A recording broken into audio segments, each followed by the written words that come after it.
નમસ્તે મિત્રો, કેમ છો? ચેપ્ટર નંબર 8 ની અંદર આજે આપણે કોષીય આવરણ અને તેનું રૂપાંતરણ વિશે ચર્ચા કરવાની છે.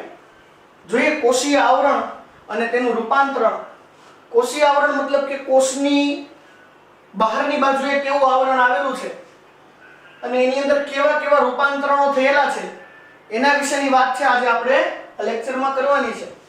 તો કે જો મોટા ભાગના આદિકોષ કેન્દ્રીય કોષો વિશેષ રૂપે બેક્ટેરિયાના કોષમાં એક જટિલ રાસાયણિક કોષીય આવરણ જોવા મળે છે. આ આવરણ 3 સ્તરીય રચનાનું હોય છે. તમને એવું કીધું છે કે મોટા ભાગના બધા આદિકોષ કેન્દ્રીય કોષને તમે લ્યો ને તો એની અંદર રાસાયણિક કોષીય આવરણ આવેલું છે અને આ જટિલ આવરણ એવું છે કે જે મુખ્યત્વે 3 સ્તરીય રચનાનું બનેલું છે. મતલબ કે આદિકોષ કેન્દ્રીય કોષને તમે જુઓ ને તો એની માથે જુદા જુદા કેટલા આવરણ છે? 3. ક્યાં ક્યાં 3 આવરણ છે?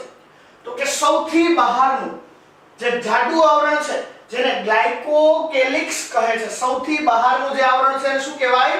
ગ્લાયકોકેલિક્સ. અહીંયા તમને જો આદિકોષ કેન્દ્રીય બેક્ટેરિયાની આકૃતિ દેખાય છે. એમાં સૌથી બહાર જે આ ઘાટું આવરણ તમને બ્લેક કલરનું દેખાય છે, આ બ્લેક કલરના ઘાટા આવરણને શું કહેવામાં આવે છે? ગ્લાયકોકેલિક્સ. બીજા નંબર ઉપર આવેલું જે તમને અહીંયા રેડ કલરનું દેખાય છે આવરણ, આ આવરણને આપણે કોષ દિવાલ કહીએ છીએ. અને ત્રીજા નંબરનું સૌથી અંદરનું આવરણ છે, આ ત્રીજા નંબરના આવરણને આપણે શું કહીએ છીએ? કોષરસ પટલ. તો બધાને ખ્યાલ આવી ગયો હશે કે આદિકોષ કેન્દ્રીય કોષ છે એની માથેનો ભાગ, એના કોષીય આવરણ મુખ્યત્વે 3 સ્તરીય છે. સૌથી બહારનું ગ્લાયકોકેલિક્સ, બીજા નંબરનું કોષ દિવાલ અને સૌથી અંદરનું કોષરસ પટલ. જે દરેકે દરેકના ચોક્કસ કાર્ય છે. આ ત્રણે 3 આવરણના ચોક્કસ જુદા જુદા કાર્ય છે. જે કાર્ય વિશે હમણાં આપણે આગળ ચર્ચા કરીશું.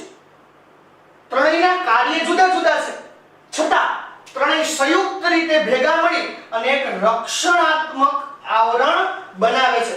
આમ ત્રણેયના પર્સનલ કાર્ય જુદા જુદા છે પણ આમ તમે જોવા જાવ ને તો ત્રણેય ભેગા મળી અને અહીંયા બેક્ટેરિયાને આખું રક્ષણ આપવાનું કાર્ય કરે છે. મતલબ કે એને રક્ષણાત્મક આવરણ પણ આપણે કહી શકીએ છીએ. તમને એમ થાય કે કઈ રીતે રક્ષણાત્મક આવરણ? તો કે એકદમ જાડું બની જાય 3 આવરણ ભેગા મળીને, જે અન્ય વસ્તુની સામે બેક્ટેરિયાને ટકી રાખવામાં શું કરે છે? મદદ કરે છે. એટલે ત્રણેયનું ભેગું મળીને સંયુક્ત રીતે રક્ષણમાં મહત્વ રહેલું છે. એટલે એવું કીધું કે ત્રણેય ભેગા મળી સંયુક્ત રીતે રક્ષણાત્મક આવરણ બનાવી અને બેક્ટેરિયાને રક્ષણ આપવામાં મદદ કરે છે. ત્યાર પછી વાત કરેલી છે કોષીય આવરણમાં જોવા મળતી વિભિન્નતા અને ગ્રામ દ્વારા આપવામાં આવેલ અભિરંજનની ક્ષમતાને આધારે બેક્ટેરિયાને 2 જૂથમાં વહેંચી શકાય છે. સમજો, અહીંયા તમને એવું કીધું છે કે કોષીય આવરણમાં જોવા મળતી વિભિન્નતા, કે દરેક આદિકોષ કેન્દ્રીય કોષ છે ને તો એનું કોષીય આવરણ છે જુદું જુદું છે. એની વિભિન્નતા અને ગ્રામ દ્વારા આપવામાં આવેલી અભિરંજનની ક્ષમતા. ગ્રામ એટલે વજનની વાત નથી કરેલી. ગ્રામ એટલે ગ્રામ નામનો એક વૈજ્ઞાનિક થઈ ગયા. આ ગ્રામ નામના વૈજ્ઞાનિકે અભિરંજન માટેની અભિરંજક પદ્ધતિ આપી હતી. આ અભિરંજનની પદ્ધતિની ક્ષમતાને આધારે બેક્ટેરિયાને મુખ્યત્વે કેટલા ભાગમાં? તો કે 2 જૂથમાં વહેંચી શકાય છે. હવે પહેલા તો તમને પ્રશ્ન થાય છે અભિરંજન એટલે શું? તો અભિરંજન એટલે તમે ધોરણ 10 ની અંદર વનસ્પતિના ડુંગળીના કોષ અથવા તો ગાલના કોષ જોવા માટે જ્યારે લેબની અંદર ગયા હોય ત્યારે મિથિલિન બ્લુ અથવા તો સેફ્રેનિન, આ મિથિલિન બ્લુ અથવા તો સેફ્રેનિન એના વડે સ્લાઇડ ઉપર તમે ટીપું મેકો છો. તો એ ટીપું જે મેકો છો સ્લાઇડ ઉપર મિથિલિન બ્લુ અથવા તો સેફ્રેનિનનું, એ શું છે? એક પ્રકારનું સ્ટેન, મતલબ કે અભિરંજક છે. મિથિલિન બ્લુ કલરનું હોય છે, સેફ્રેનિન રેડ કલરનું હોય છે. સામાન્ય અભિરંજકોના મેં તમને નામ આપ્યા કે જે સામાન્ય રીતે તમે નામ આવું કદાચ સાંભળેલું હશે. તો આ મિથિલિન બ્લુ અને સેફ્રેનિન આ બંને સામાન્ય અભિરંજકો છે. આવા ઘણા બધા અભિરંજકો આવશે પરંતુ આ બંને સામાન્ય છે. ને મિથિલિન બ્લુનું નામ તો કદાચ ખાસ તમે સાંભળ્યું જ હશે. હમણાં કોરોનાની આ સ્થિતિ ચાલે છે તો ઓલું જે પીવડાવવામાં આવે છે મિથિલિન બ્લુ, કદાચ તમે નામ સાંભળ્યું હશે. ડાય એક પ્રકારની, મતલબ કે એક પ્રકારનું અભિરંજક છે. આ અભિરંજક એવું હોય છે કે ઘણા બધા બેક્ટેરિયા ઉપર તમે નાખો ને તો એ બેક્ટેરિયા અભિરંજકને શોષી લે. શું કરી લે છે? અભિરંજકને શોષી લે છે. અને શોષી લે એટલે બેક્ટેરિયા છે કલર વાળા દેખાય. માનો કે તમે મિથિલિન બ્લુ નાખ્યું ટીપું તો એ બેક્ટેરિયા બ્લુ કલરનું થઈ ગયું. તમે માઇક્રોસ્કોપમાં જોશો તો તમને બ્લુ કલરનું દેખાશે. તો એનો મતલબ એવો થયો કે બેક્ટેરિયાની જે માથેની દિવાલ છે એને આ અભિરંજકને શોષી લીધું. તો શોષી લીધું એટલે આપણે એને ગ્રામ પોઝિટિવ બેક્ટેરિયા કહેશું. અને જો તમે એની ઉપર અભિરંજક નાખો અને બેક્ટેરિયા તમને કલર વગરના દેખાય, મતલબ કે એ અભિરંજકને શોષે નહીં, તો આપણે એને ગ્રામ નેગેટિવ કહીએ છીએ. ખ્યાલ આવી ગયો બધાને?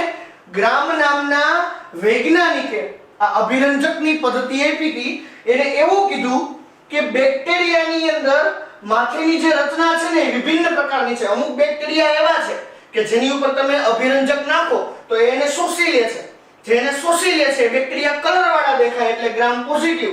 અને જે બેક્ટેરિયા આ અભિરંજકને શોષી નથી શકતા તો એ કલર વગરના દેખાશે એટલે કેવા થશે? Gram negative. તો ગ્રામ નામના વૈજ્ઞાનિકે આ તારણ આપેલું હતું. એટલા માટે બેક્ટેરિયાને બે જૂથમાં વહેંચ્યા, ગ્રામ પોઝિટિવ અને ગ્રામ નેગેટિવ. તમને બધાને આમ ખ્યાલ આવી ગયો છે કે અભિરંજકને શોષી લે ગ્રામ પોઝિટિવ અને ના શોષી શકે ગ્રામ નેગેટિવ. ત્યાર પછીની વાત એવી કરેલી છે કે ગ્લાયકોકેલિક્સ જુદા જુદા બેક્ટેરિયલ બંધારણ અને જાડાઈની બાબતે જુદું જુદું હોય છે. કે બધા બેક્ટેરિયાની અંદર માથેનું જે આવરણ છે આ ગ્લાયકોકેલિક્સ એ બધાની અંદર જુદું જુદું છે. બધા બેક્ટેરિયામાં એક સરખું ગ્લાયકોકેલિક્સ નથી. કેટલાકમાં શિથિલ આવરણ સ્વરૂપે જોવા મળે છે જેને આપણે શ્લેષ્મ સ્તર નામ આપી દેશું. સમજો બરાબર? જો ગ્લાયકોકેલિક્સની ગોઠવણી શિથિલ રીતે થાય અને શિથિલ રીતે જો એની ગોઠવણી થાય તો આપણે એને શું નામ આપશું? શ્લેષ્મ સ્તર. જ્યારે કેટલાકમાં ગ્લાયકોકેલિક્સ જાડું અને મજબૂત રીતે ગોઠવાય તો આપણે એનું નામ શું આપશું? કેપ્સ્યુલ. અહીંયા તમે જુઓ, જો તમને કેવી રીતે દેખાય છે? જાડું અને મજબૂત દેખાય છે તો આપણે આને કેપ્સ્યુલ આવરણ તરીકે ઓળખી શકીએ. સમજાણું કે ન સમજાણું? ખ્યાલ આવી ગયો બધાને? જો એની ગોઠવણી શિથિલ થઈ હોય તો ગ્લાયકોકેલિક્સના આવરણને આપણે શ્લેષ્મ સ્તર કહી શકીએ. અને જો એની ગોઠવણી જાડી અને મજબૂત રીતે થયેલી હશે તો આપણે એનું બીજું નામ શું આપી દેશું? કેપ્સ્યુલ. ત્યાર પછી વાત કરી છે કોષ દિવાલની. ગ્લાયકોકેલિક્સની આપણે વાત કરી લીધી કે ગ્લાયકોકેલિક્સના બે ભાગ પડી ગયા. જો એ શિથિલ ગોઠવાય તો શ્લેષ્મ સ્તર ને જાડું ને મજબૂત ગોઠવાય તો કેપ્સ્યુલ. ત્યાર પછી કોષ દિવાલની વાત છે. તો કે કોષ દિવાલ કેવી હોય? તો કે કોષ દિવાલનું કાર્ય શું છે? તો કે કોષનો આકાર નક્કી કરે છે. કોષને કેવા શેપમાં રાખવો, કેવા આકારમાં રાખવો, એ આકાર નક્કી કરવાનું કાર્ય કોણ કરે છે? એની કોષ દિવાલ. સેકન્ડ નંબરની જે મેં તમને રેડ કલરની બતાવેલી છે ને, શું છે? કોષ દિવાલ છે. આ કોષ દિવાલનું મેઇન કાર્ય શું છે? કોષનો આકાર નક્કી કરવાનું. બીજું એવું કીધું છે કે મજબૂત બંધારણીય રચના પ્રદાન કરે છે. કોષનો આકાર નક્કી કરે એટલું જ નથી, આ સિવાય તે પોતે કોષને મજબૂત એવું બંધારણીય રચના પ્રદાન કરે છે. સારી એવી મજબૂત કોષની બંધારણીય રચના આપે એને. આ સિવાય બેક્ટેરિયાને તૂટવા તેમજ પતન થવાથી અટકાવે છે. બેક્ટેરિયા ઉપર કોઈ પણ પ્રકારનું પ્રેશર આવે તો એને તૂટતું અથવા તો પતન થવું એટલે કે એને નાશ થતું અટકાવવામાં મદદ કરે છે. કોણ? કોષ દિવાલ. તો કોષ દિવાલના ત્રણ કાર્ય થયા. એક આકાર આપવાનું, એક મજબૂત બંધારણીય રચના આપવાનું અને એક બેક્ટેરિયાને તૂટવા અથવા તો પતન થવાથી અટકાવવાનું.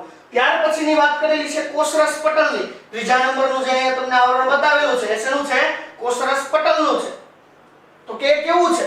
તો કે જે અર્ધ પ્રવેશશીલ પ્રકૃતિ ધરાવે છે. સમજો બરાબર? કેવી પ્રકૃતિ કીધી છે? અર્ધ પ્રવેશશીલ પ્રકૃતિ. અર્ધ પ્રવેશશીલ એટલે કેવી?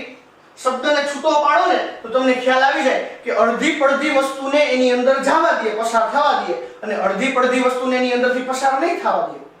તો આવી પ્રવૃત્તિને કેવી કહેવામાં આવે છે? અર્ધ પ્રવેશશીલ પ્રવૃત્તિ. તમને એમ થાય છે અડધી પડધી વસ્તુને અંદર જવા દે અને અડધી પડધી પ્રવૃત્તિ વસ્તુને અંદર ન જવા દે તો આવી કેવી એની પ્રવૃત્તિ? તો કે તમે કોષરસ પટલની વાત કરો ને તો ડિટેલમાં આના વિશેની આના બે ટોપિક પછીના મુદ્દાની અંદર આવશે કે કોષરસ પટલની અંદર જે લિપિડની ગોઠવણી થાય છે ને એમાં કઈ રીતે જગ્યા છે.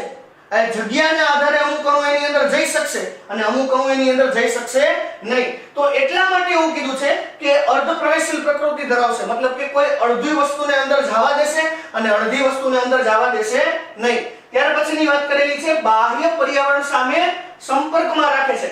બીજો મુદ્દો કોષરસ પટલનો શું શું છે તો કે બાહ્ય પર્યાવરણ સાથે સંપર્કમાં રાખો, કોષને બહારના પર્યાવરણની સાથે પોતે જોડી રાખે છે, સંપર્કમાં રાખે છે.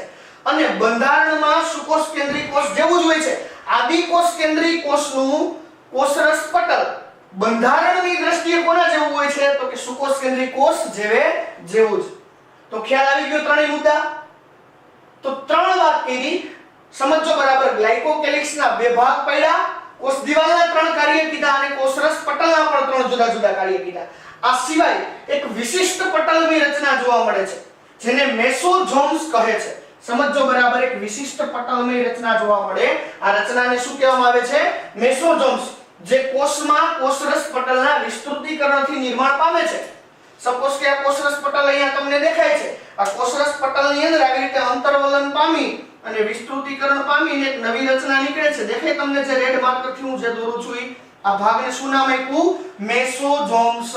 મેસોઝોમ્સ ખ્યાલ આવી ગયો બધાને? મેસોઝોમ્સ કોને કહેવાય? કોષરસ પટલમાંથી પાછી અંદરથી એક નીકળતી વધારાની રચના છે. આ રચનાને મેસોઝોમ્સ કહે છે. અહીં આકૃતિ દોરો એટલે તમને વધારે સારી રીતે ખ્યાલ આવી જાય. સૌથી ઉપરનું આવરણ કયું કીધું આપણે? ગ્લાયકોકેલિક્સ. ત્યાર પછી બીજા નંબરનું જે આવરણ છે એનું શું નામ આપ્યું આપણે? કોષ દિવાલ. ત્રીજા નંબરના આવરણને આપણે શું નામ આપ્યું? કોષરસ પટલ. આ કોષરસ પટલમાંથી પાછું અંદર એક આવું વધારાનું આવરણ નીકળે. તો આ વધારાના આવરણને આપણે શું નામ આપ્યું? મેસોઝોમ્સ. ખ્યાલ આવી ગયો બધાને? ત્યાર પછી આગળ વાત કરેલી છે આ રચનાઓ પુટિકાઓ, નલિકાઓ અને પટલિકાઓ સ્વરૂપે હોય છે. એવી વાત કરેલી છે કે આ મેસોઝોમ્સની જે રચનાઓ છે એ કેવી હોય છે તો કે એ રચનાઓ પુટિકાઓ, નલિકાઓ અને પટલિકાઓ સ્વરૂપે હોય છે. પુટિકાઓ એટલે શું તો કે આવી નાની નાની ગોળ ગોળ ગોળીઓ બને તો એને આપણે પુટિકાઓ કહી શકીએ. આવા નાના નાના ગોળ ગોળ જે આ ભાગ બને એને આપણે શું કહી શકીએ? પુટિકાઓ. બરોબર છે. આ સિવાય નલિકાઓ, આવી લાંબી લાંબી ગોળ ગોળ નળીઓ જેવી રચના બને તો આપણે એને શું કહી શકીએ? નલિકાઓ. અને આ સિવાય કીધું છે પટલિકાઓ. પટલિકાઓ એટલે શું થાય તો કે આવી લાંબી લાંબી પટ્ટીઓ બને છે તો આ પટ્ટીઓને આપણે શું કહી શકીએ? પટલિકાઓ. તો એવી વાત કરી છે કે આ મેસોઝોમ્સની રચનાઓ છે ત્રણ સ્વરૂપે હોય છે. કાં તો પુટિકાઓ સ્વરૂપે, કાં તો નલિકાઓ સ્વરૂપે અને કાં તો પટલિકાઓ સ્વરૂપે. કે કોષ દિવાલ નિર્માણમાં મદદ કરે છે. સમજો બરાબર. આ પુટિકાઓ, નલિકાઓ અને પટલિકાઓના પાછળ જુદા જુદા ત્રણ કાર્ય છે. પહેલું કાર્ય શું કીધું તો કે કોષ દિવાલના નિર્માણમાં મદદ કરે. અહીંયા તમને જે આ રેડ કલરની દેખાય છે એ શું છે? આપણે જોઈ ગયા ને કોષ દિવાલ. તો આ કોષ દિવાલનું નિર્માણ કરવામાં કોણ મદદ કરે છે? પુટિકાઓ, નલિકાઓ અને પટલિકાઓ. આ સિવાય ડીએનએ સ્વયંજનનમાં મદદ કરે છે. ડીએનએ સ્વયંજનન તમે 12 સાયન્સમાં ભણશો કે એક ડીએનએ માંથી બીજું ડીએનએ છૂટું પડે. એક ડીએનએ માંથી બે ડીએનએ બનવાની ઘટનાને શું કહેવામાં આવશે? ડીએનએ સ્વયંજનન. તો આવા ડીએનએ સ્વયંજનનમાં મદદરૂપ કરશે. અને આ સિવાય બાળકોષના વિતરણમાં મદદરૂપ કરે છે. બાળકોષ એટલે જે નાનો કોષ, જે પિતૃકોષમાંથી છૂટો પડેલો નાનો કોષ હોય આ કોષને બાળકોષ કહેવાય. આ બાળકોષને નાનામાંથી ધીમે ધીમે પહોળો કરી અને મોટો બનાવો એ ઘટનાને બાળકોષનું વિતરણ કહેવાય. આવા બાળકોષના વિતરણમાં શું કરે છે? મદદ. ખ્યાલ આવી ગયો બધાને?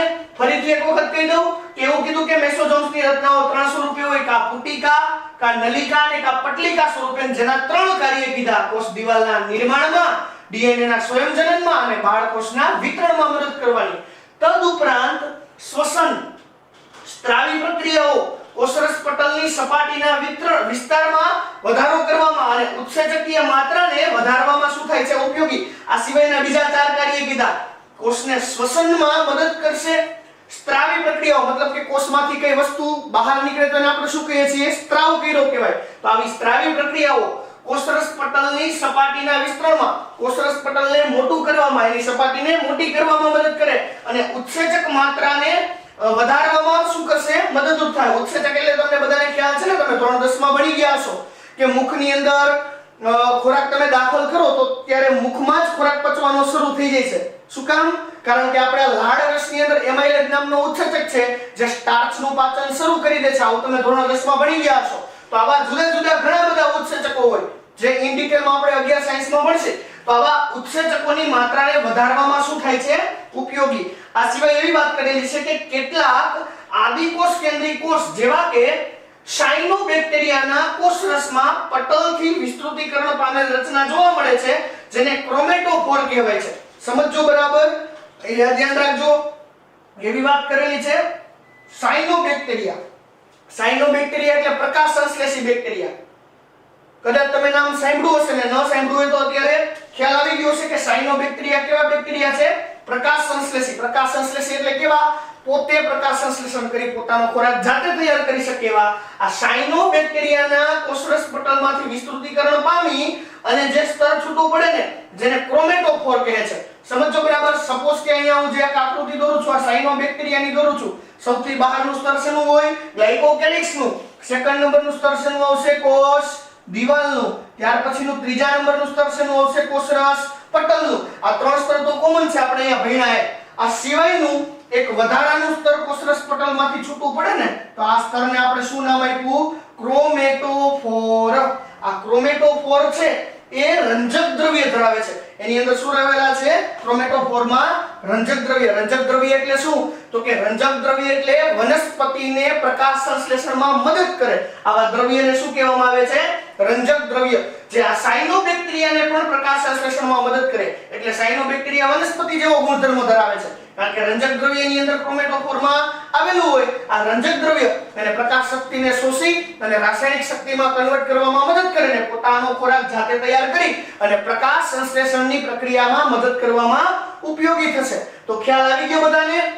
આના પછીની વાત આપણે નેક્સ્ટ લેક્ચરમાં કરીશું. પરંતુ ફટાફટ આપણે એક વખત રિવિઝન કરીને જોઈ લઈએ કે કોષીય આવરણ અને એના રૂપાંતરણમાં મુખ્યત્વે એવું કીધું છે કે આદિકોષ કેન્દ્રીય કોષ બેક્ટેરિયા છે ને એની ફરતે જટિલ રાસાયણિક કોષીય આવરણ છે જે કેટલા સ્તરનું બનેલું છે? 3. મુખ્યત્વે બધે 3 મુદ્દાઓ જ આવે છે. જોજો બરાબર. સૌથી બહારનું સ્તર છે ગ્લાયકોકેલિક્સ, બીજા નંબરનું છે કોષ દિવાલ અને ત્રીજા નંબરનું કોષરસ પટલ. આમ તો એના કાર્ય જુદા છે પણ સંયુક્ત રીતે ભેગા મળીને શું કાર્ય કરે છે? તો કે રક્ષણ આપવાનું કાર્ય કરે.